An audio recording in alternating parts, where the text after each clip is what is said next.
Welcome back. We are going ahead with innovations in pricing. Last session we focused upon the perspective around innovations in pricing and the concentricity of innovation in pricing vis-a-vis other innovations or other elements, at least in terms of marketing mix. It is very interesting when we talked about such examples like Scorpio and Akai and several other examples like Tata Indica and so on. And I deliberately did not mention as far as Nano goes, but definitely that car actually initiated a very specific history in terms of as far as the pricing models go. When you have a markup that you would go for 1 lakh rupees car, a very interesting thought, and they went to it, they reached to the point, they established that is commendable, and we should give that credit to them as far as their perspective in terms of whole of the scenario goes. So, now let us try and build up the case with respect to starting from the definitional perspective, then economics and psychology. You see, what happens is when we talk of as far as the pricing goes, most companies view pricing as a win-lose relationship with customers in which one party gains. That is an interesting thought. Yes, it does happens when we are talking of as far as the whole scenario in terms of the gain of one party goes. So, let us think in terms of wherein one party gains. So, that definitely, but again the point is that we are here talking in terms of creating, communicating, delivering offerings which have value to the clients, customers, partners and society at large. That means we are talking about the gain of everyone associated within the sphere, within value chain especially, and outside the value chain as well for society at large. So, how can this be an appropriate thought process? There is a contest to it. Here we are looking for innovation in pricing in terms of, so innovation in pricing is defined as such innovation that brings new to the industry approaches to pricing strategies, to pricing tactics and to the organization of pricing with the objective of increasing customer satisfaction and company profits simultaneously. Now, this is the most important element, customer satisfaction and company profits, and remember this can be translated into the gain of complete value chain, and this definition I have taken from Hinterhuber A and Luzu SM 2017, Innovation in Pricing, Contemporary Theories and Best Practices, Rutledge. So, let us try to build up the case around this kind of a definitional perspective, and I was naming Ryanair, or even we talked about when sometimes we mention about zero pricing, we talked about Reliance Jio also earlier as well. I would have mentioned that in other subjects, I do mention about that, and then Reliance Jio came up with a different kind of a pricing model. Then we have photocopiers as an example, wherein Xerox came up with a different kind of a pricing perspective when they came, sort of they leased the machines to the vendors, and then they shared the as far as the revenue goes and the profit goes, and that kind of an interesting pricing model. Then printers, we had different kind of a pricing model.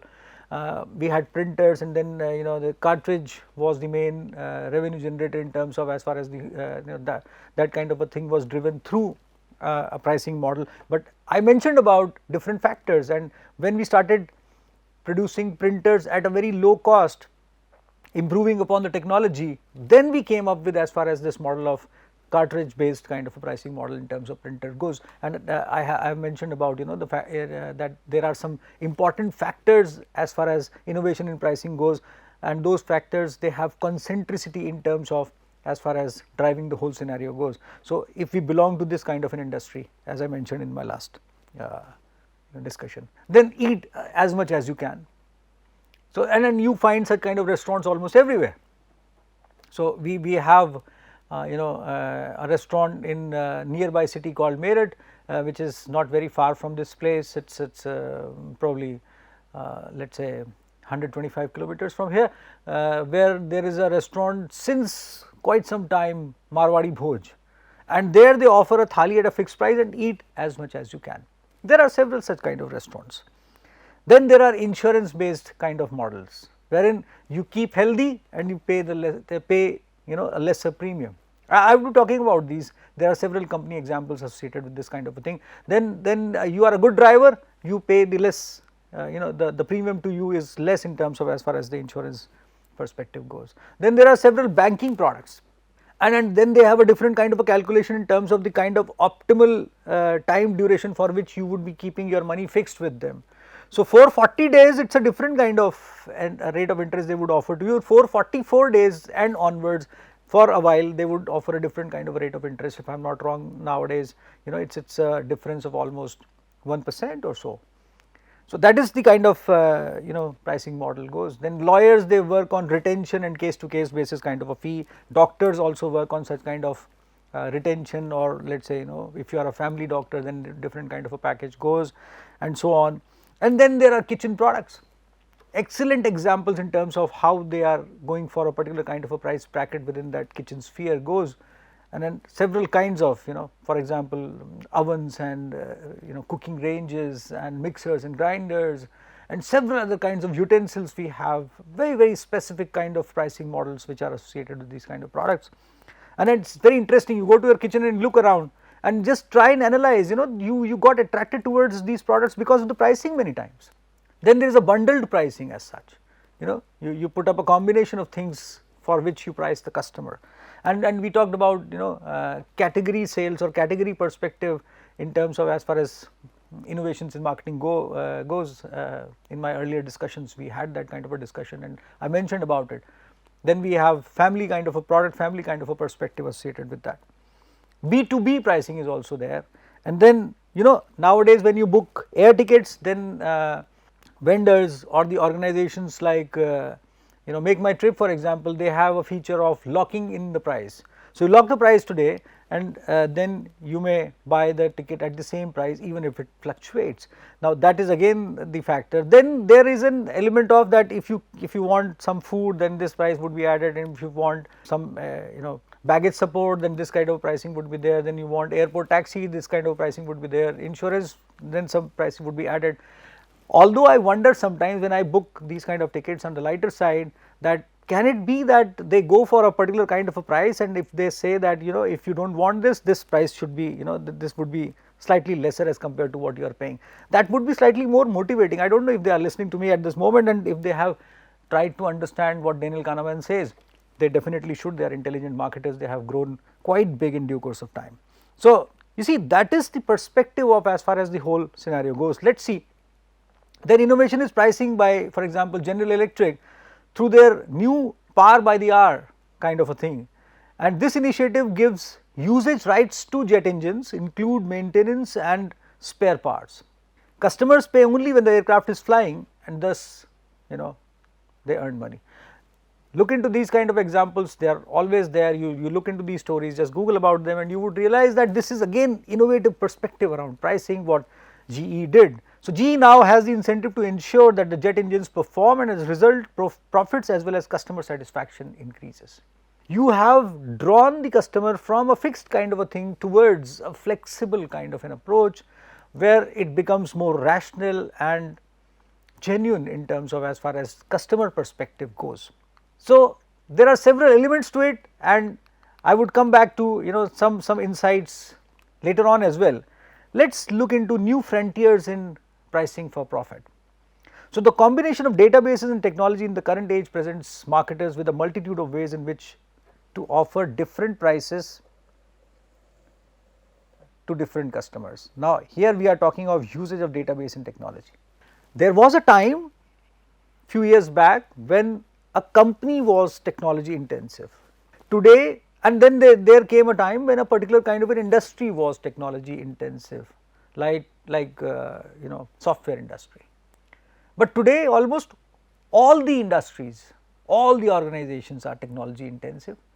All of them, they have specific databases or they have access to different kinds of databases, and they are quite widely connected with each other throughout the value chain, within their sphere, with the customer and so on. And that is why this perspective has become largely prominent in terms of whole of the pricing sphere for everyone goes. So the pricing decision has become much more complex as it moved from simply setting just one number and I talked about putting up innovative way of putting a number when I initiated last discussion. So, just one number to setting many and to determining a plethora of payment structures.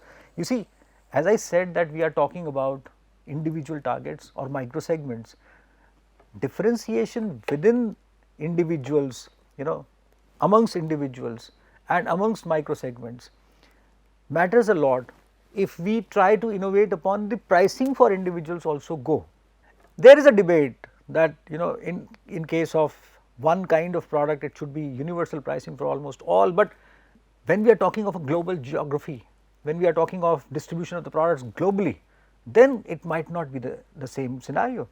And then we have different kinds of volumes for different kinds of geographical markets as far as the scenario goes. We have different kinds of accessibilities in terms of our organization goes. So, this makes sense when we are talking of this kind of an element determining a plethora of payment structures. This concept of flexible or differentiated pricing is not new, and neither is setting price with the help of accurate and exhaustive customer information truly innovative.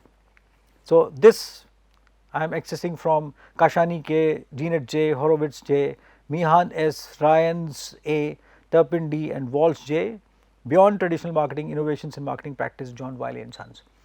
So, however, as I said, technological advances in the form of internet data mining and customer relationship management software as well as the immense computing power have aided in setting up differentiated pricing. As a result, the worth of thing does not have to be determined by the seller, it can evolve dynamically over time and differently across customer groups as well. Now, when for example, you look into Amazon situation, you look into several kinds of departmental stores wherein you move around. You look into as I said, air ticket booking. You look into even train booking as such. Lot of flexibility in terms of what kind of a rush of people towards one kind of a product is coming up as far as the whole scenario goes. The AI tells you that. What kind of a motivational perspective you are floating in through the website in terms of the whole scenario goes. What kind of how are you motivating your customers to address the website, how are you motivating your customers to stay back in the departmental store scenario goes. So, if you are doing these kind of an exercises in terms of addressing individual customers, then definitely you have a huge interplay of situations, products, suppliers and customer. And then pricing may evolve, may vary according to the time, according to the hour, according to the scenario. For example, Wednesday pricing can be different and Saturday pricing can be different, or let us say rush hour pricing can be different, and so on. And then large organizations as far as e-markets go, they change pricing thousands of times. So, that definitely is an evolutionary situation as far as technology based or database and AI based evolutionary system in terms of pricing goes. Now, let us look into differential pricing perspective. So, as I said, economics and psychology. So, economists have generally considered there to be three approaches to differential pricing. One is individualizing, so that individualizing prices, so that each customer pays the maximum he or she is willing to pay. So, that is the perspective of as far as, and then we are talking within the economist's perspective. Economists think in terms of as far as equilibrium goes and supply, demand and price and quantity, these kind of perspectives. So, and developing a menu of different products or services, so there are different types of offerings available at different prices and letting buyers self select the product price they would like for. So, the total revenue markup has been decided and a huge differentiation between as far as, so a menu is there. Categorizing customers by observable characteristics and charging different prices to each based on what is known as or assumed about their willingness to pay. Now, here comes a very important element called willingness to pay.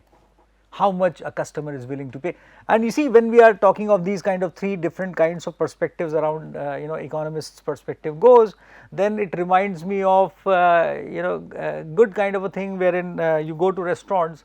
So, there are 3-4 different kinds of dishes made out of similar fundamental ingredients.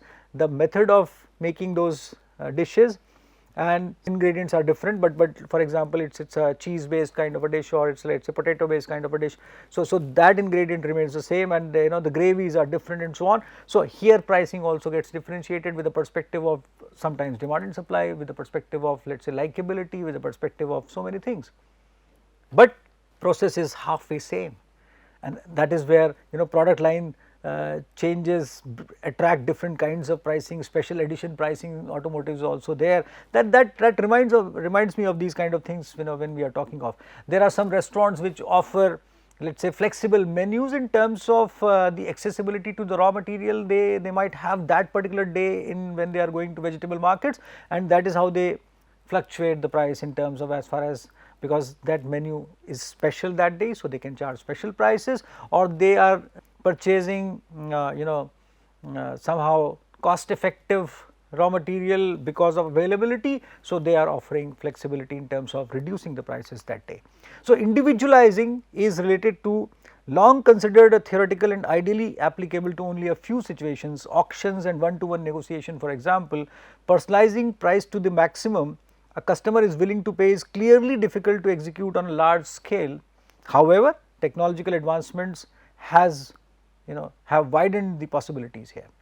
So eBay is an example of organizations harnessing the potential of internet to introduce the differential pricing through auction for a wider audience. Many organizations, as I said, internet platforms, they have increased the possibility of when this one-to-one pricing or this kind of a perspective can be introduced. I would strongly recommend that please visit such kinds of websites to understand how this price individualization is being maintained by such kind of organizations. Then again, individualizing was also being aided by the abundance of databases that fed the organizations with vital information, customer habits.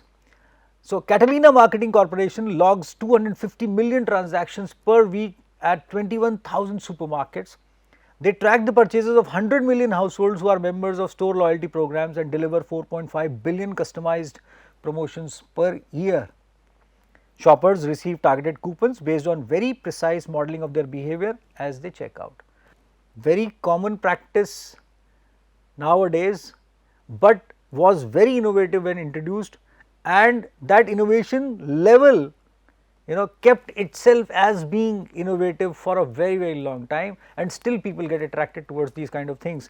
When whenever you visit to a departmental store, or you go to big bazaars or Spencer's, they try to motivate you to purchase loyalty points through cards, and those cards would keep them in touch with you as far as the whole scenario goes, and then they will keep on tracking in terms of your purchasing habits, the timings, the kinds of goods you are adding to your basket.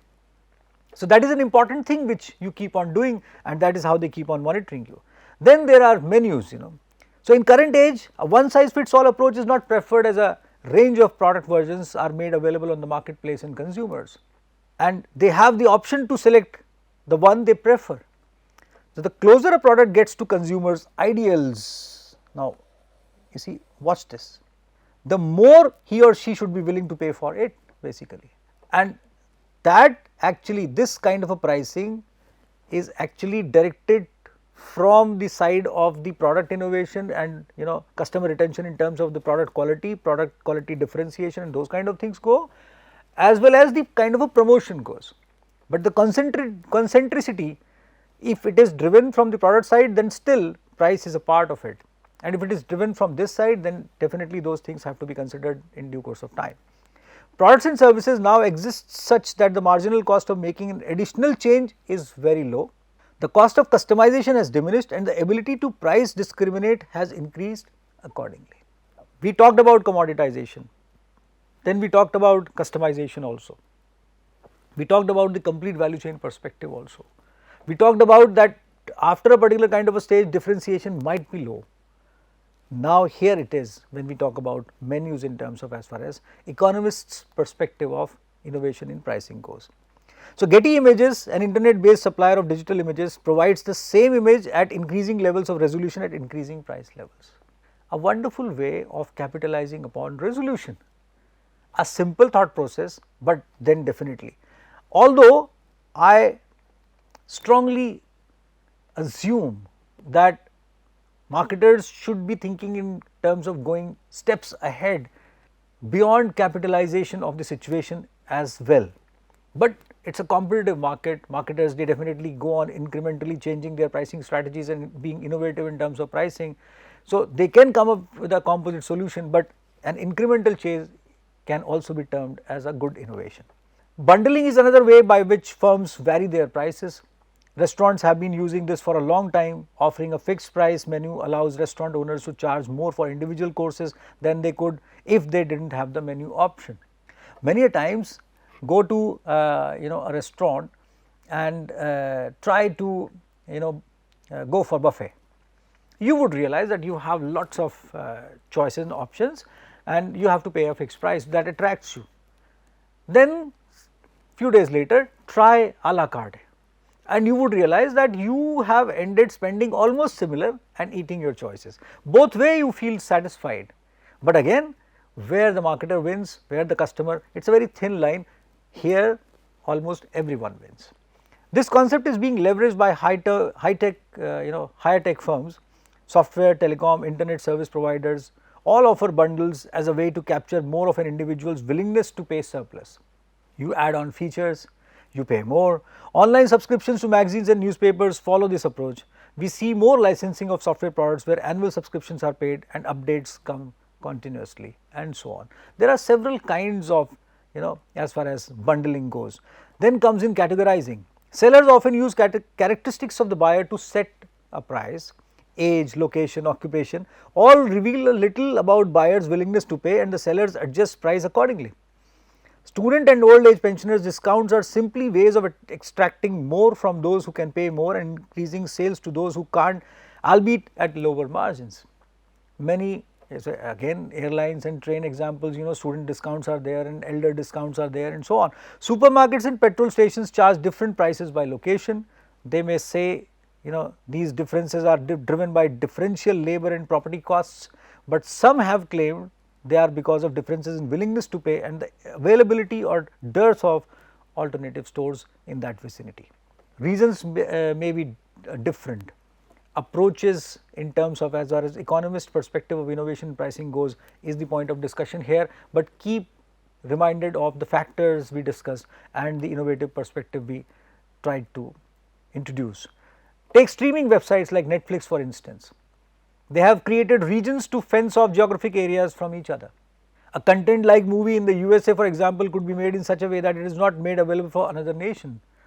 In doing so, they have restricted access and are able to extract higher prices in some of the areas, which makes a lot of sense also. Every movie cannot be sold in all the geographies, and some movies can be sold everywhere. So, those kind of perspective also is there, customers' willingness. Google search also works in similar way, providing you content and results specific to your particular areas most of the times.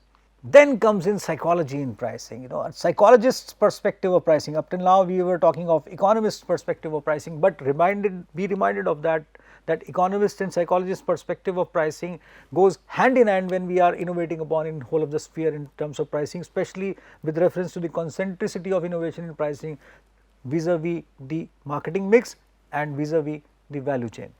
The initial view held by economists is that man is a rational decision maker. Yes, it is many a times.